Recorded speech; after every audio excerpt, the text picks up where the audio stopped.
Hello student, आप सभी का स्वागत है मेरे चैनल शिक्षा विद अर्चना में। हमने लास्ट क्लास में पढ़ा था जयशंकर प्रसाद जी का जीवन परिचय। तो आइए उन्हीं के द्वारा लिखी पहली कविता देवसेना का गीत हम आज क्लास में पढ़ेंगे।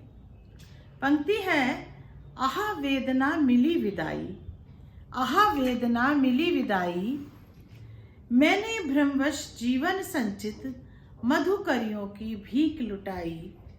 छल छल थे संध्या के श्रमकण, आंसू से लेते थे, आंसू से गिरते थे प्रतिक्षण। मेरी यात्रा पर लेती थी नीरवता अनंत अंगड़ाई।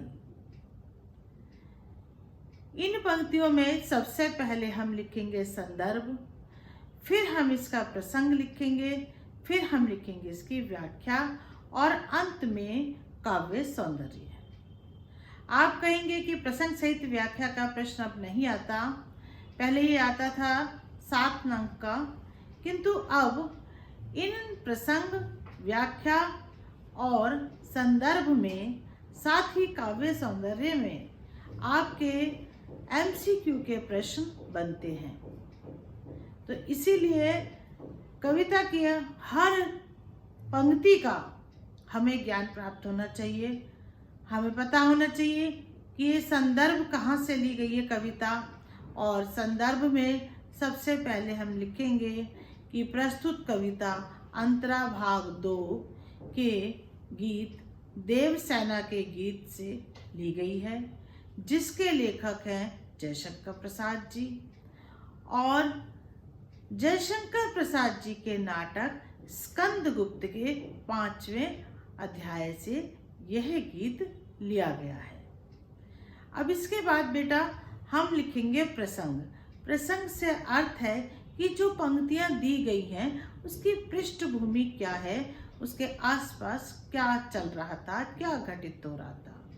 तो यहाँ पर सबसे पहले हमारा प्रश्न आता है, देवसेना कौन थी।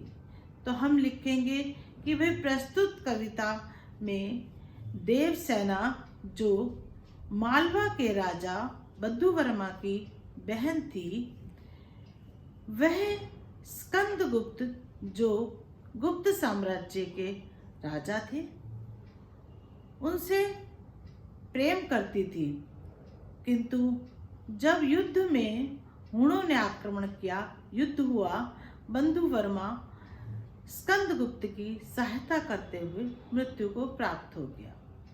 तब देवसेना का भ्रम जो था वो टूट गया और उसने अकेले ही जीवन व्यतीत करने का निर्णय लेकर स्कंदगुप्त के प्रणय निवेदन को ठुकरा दिया। तो यहाँ पर देवसेना अपने जीवन का अवलोकन करते हुए कहती है कि आहा वेदना मिली विदाई, अर्थात जीवन के भर उसने दुख ही दुख प्राप्त किए और उन दुखों से अब विदा लेने का समय आ गया है। चलिए अब देखते हैं व्याख्या। आहा वेदना मिली विदाई, देवसेना कहती है कि मुझे अपने जीवन में जितने भी मैंने दुख झेले हैं उनसे अब विदाई का समय आ गया है। मैंने भ्रमवश जीवन संचित, मैंने भ्रम के कारण जो कुछ भी जीवन में इकट्ठा किया था, मधुकरियों की भीख लुटाई, उसे पके हुए अन्न की भिक्षा के समान लुटा दिया। अर्थात मेरे पास जो कुछ था वह मैंने उसे शीघ्रता से ही बांट दिया या उसको लुटा दिया, दूसरों को दे दिया। अगली पंक्ति है, छल छल थे संध्या के श्रमकण, आंसू से गिरते थे प्रतिक्षण। छल छल थे संध्या के श्रमकण, कहते कि मेरी जीवन रूपी संध्या में मेरे आंसू इस तरह से छल छला रहे थे, गिर रहे थे प्रत्येक क्षण, जैसे कि कोई परिश्रम करा हुआ या किसी के पूरे दिन परिश्रम करने के पश्चात पसीने के कण अर्थात पसीने की बूंदें गिरती हैं। आगे देवसेना कहती है, मेरी यात्रा पर लेती थी नीरवता अनंत अंगड़ाई। मेरी जीवन रूपी यात्रा पर, यात्रा कौन सी? पूरे जीवन की।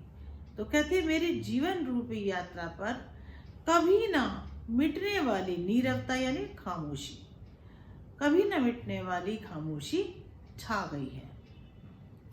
इसके पश्चात हम लिखेंगे काव्य सौंदर्य। काव्य सौंदर्य में हमारे दो पक्ष होते हैं।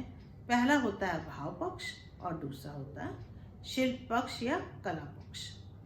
भाव पक्ष जैसा कि विदित है, भाव हमें उन पंक्तियों का लिखना है, अर्थात आप एक थोड़ा छोटा सा सार लिख सकते हैं 1 या 2 लाइन में। तो यहाँ पर हमारा सार होगा कि देवसेना के दुखों का मार्मिक चित्रण किया गया है। अब बात करते हैं शिल्प सौंदर्य या कला सौंदर्य की। तो इसमें हम अलंकार, रस, छंद, इन सब का वर्णन करते हैं। तो सबसे पहले अलंकारों में देखते हैं अनंत अंगड़ाई। अवर्ण की आवृत्ति के कारण अनुप्रास अलंकार है। इसके पश्चात देखते हैं छल छल। देखो एक ही शब्द बेटा 2 बार आया है, इसलिए यहाँ पर होगा पुनरुक्ति प्रकाश अलंकार।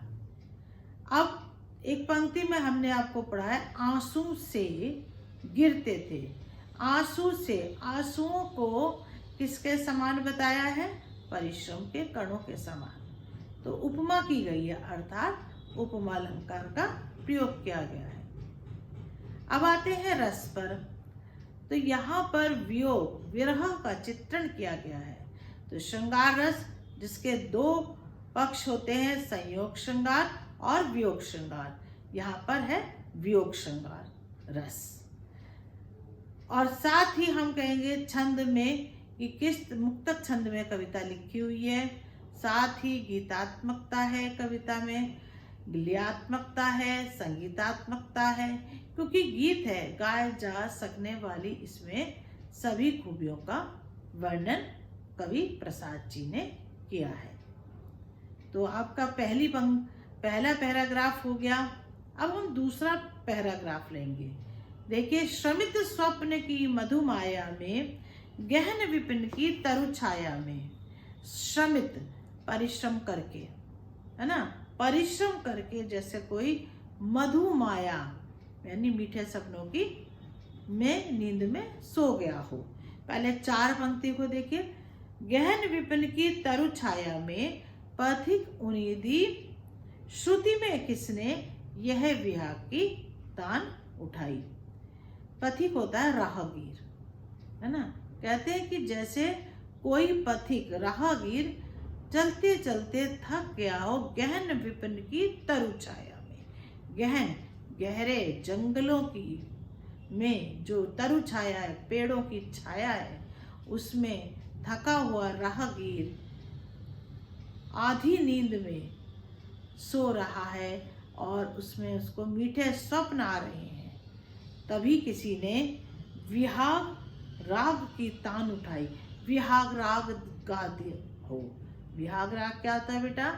रात को 12 बजे इसका समय होता है गाए जाने वाला राग। तो रात में सो रहा हो कोई और उसको मीठा सा राग की आवाज़ सुनाई दे जाए तो उसकी नींद खुल जाती है। इसी तरह से देवसेना को अब जीवन के इस मोड़ पर जब स्कंदगुप्त का प्रेम निवेदन आता है तो उसे ऐसा ही प्रतीत होता है कि जैसे वह जीवन भर थक कर कोई राहगीर किसी गहरे जंगलों में पेड़ की छाया में लेटा हुआ और मधुर सपनों में खोया हुआ आधी नींद ले रहा हो, या आधी नींद में उनीदी होता है, पूर्ण नींद नहीं होती, उनीदी यानी कुछ खुली हुई सी नींद में सो रहा हो, सो भी रहा हो जाग भी रहा हो, और उसको किसी ने राग विहाग सुना दिया हो।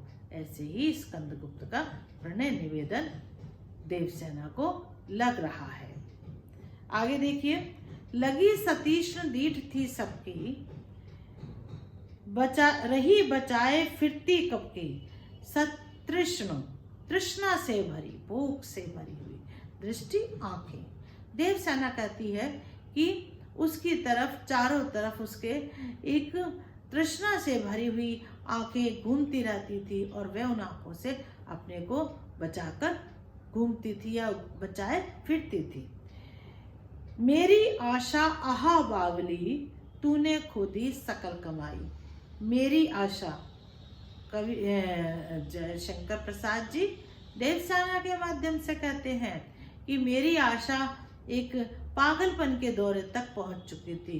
देखो, आशा को बावली कहा गया है। आशा को बावली कहा जाता है कि हमें किसी को प्राप्त करने की इतनी आशा है कि वो हमारे पागलपन तक पहुंच गई है।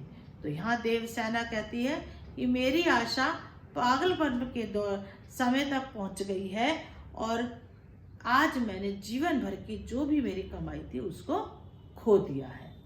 तो यहाँ पर कवि वही हम संदर्भ लिखेंगे जैसे हमने पहले लिखा। प्रसंग भी आपको पता चल चुका है, किसका वर्णन किया जा रहा है, व्याख्या हमने आपको समझा दी। और अब हम आते हैं काव्य सौंदर्य पर। तो काव्य सौंदर्य में भाव हम यही लिखेंगे कि यहाँ पर देवसेना ने अपने अंतर्मन की, है ना, अपने हृदय की वेदना को प्रसारित किया है या उसका वर्णन किया है। ये तो हमारा हो गया भाव। अब आते हैं हम आपके इसके कला पक्ष पर। यहाँ पर मानवीकरण अलंकार है ना।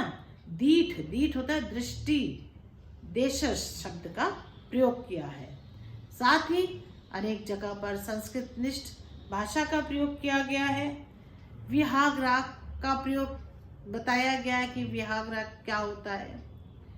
तो इस तरह से हम आगे चलते हैं इसका तीसरे पैराग्राफ पर।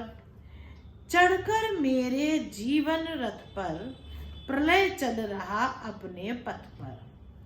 मैंने निज दुर्बल पद बल पर उससे हारी होड़ लगाई।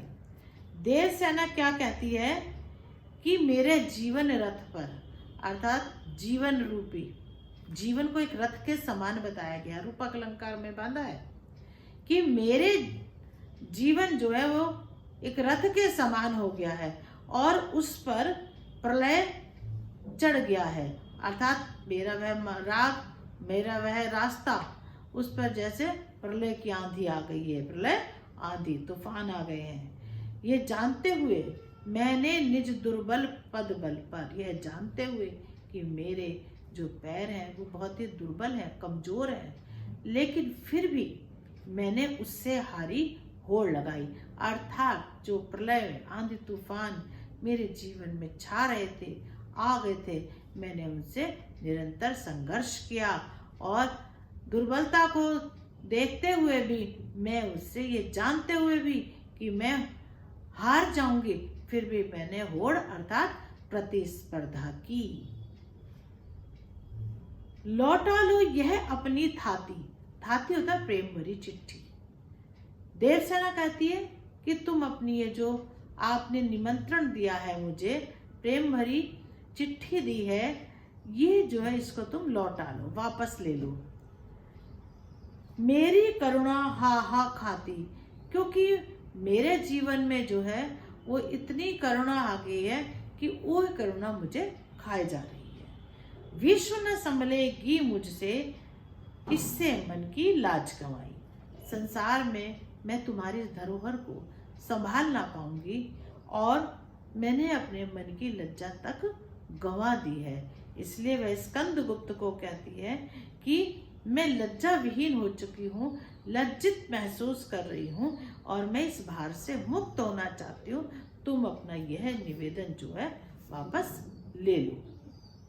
अब यहाँ पर भी स्कंदगुप्त की का जो निवेदन आया है उससे देवसेना के मन में किस तरह से उसका मन की, हृदय की जो व्यथा है वो व्यक्त हो रही है इन पंक्तियों में और उसका ही सुंदर चित्रण किया है। यहाँ भी हम कहेंगे रस कौन सा है, वियोग श्रृंगार रस, क्योंकि देवसेना वियोग में, विरह में दुखी हमें दिखाई दे रही है। साथ ही साथ एक ये विदाई गीत है, इसलिए संगीतात्मकता का गुण भी इसमें विद्यमान है। यहाँ पर साथ में अनुप्रास अलंकार है हारी होड़, है ना, हा वर्ण के कारण हा खाती, फिर एक शब्द की आवृत्ति हो गई तो पुनरुक्ति प्रकाश अलंकार भी आ गया। साथ ही इसमें होड़ लगाना मुहावरे का प्रयोग किया गया है। तो पूरा का पूरा जो ये एक कविता है प्रसाद जी द्वारा रचित, ये एक बहुत ही सुंदर रचना है जिसको आज हमने पढ़ा। और अब अगली कक्षा में हम अगला कवि लेंगे।